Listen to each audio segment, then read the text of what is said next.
Okay ચલો નમસ્કાર દોસ્તો, હરે કૃષ્ણ એગ્રોમાં તમારું બધાનું સ્વાગત છે. અને આજે આપણે આવી ગયા છીએ વિરમભાઈ ઠાકોરની વાડીએ કે જેમને આપણે હરે કૃષ્ણ એગ્રોમાંથી વિરાટ 5 જીરું લઈ ગયા હતા. અને આ જીરું વિરાટ 5 જીરું કેવું થયું છે એના વિશે આપણે માહિતી લઈશું. તો એમના મુખેથી આપણે સાંભળશું. તો વિરમભાઈ, આપણે તમે જે વિરાટ 5 આપણે જીરું લઈ ગયા હતા, તો તમે આપણું આ જીરું વાયું છે, તો એમાં તમને આમ કેવું લાગ્યું? આ વિરાટ 5 કેવું થયું ને કેવું રિઝલ્ટમાં છે? વિરાટ 5માં જીરામાં રિઝલ્ટ અમને સારામાં સારું મળ્યું છે. જીરું પણ સારું છે અને રોગની આવવાની શક્યતા ઓછી રહે છે. ઉકારો બહુ નથી લાગુ પડતો કે બીજા કોઈ રોગ નથી લાગુ પડતા જાજા. એટલે રોગ સામે રક્ષણ સારું આપે છે વિરાટ 5 નંબર. બરાબર. અને આ તમે કેટલા દિવસનું આશરે આ જીરું થયું છે આપણે અત્યારે?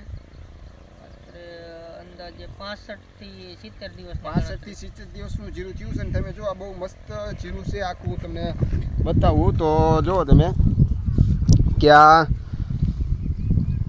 આખું જીરું બહુ મસ્ત હશે. એના છોડવા પણ બહુ ઘેરાવદાર થયા છે, જુઓ તમે. અને માલ એ બહુ સારો લીધો છે. તો ખાસ કરીને વિરાટ 5 જીરું બહુ મસ્ત થાય છે. હરે કૃષ્ણ એગ્રોમાં તમને મળી જશે. ઠીક છે? Okay, thank you.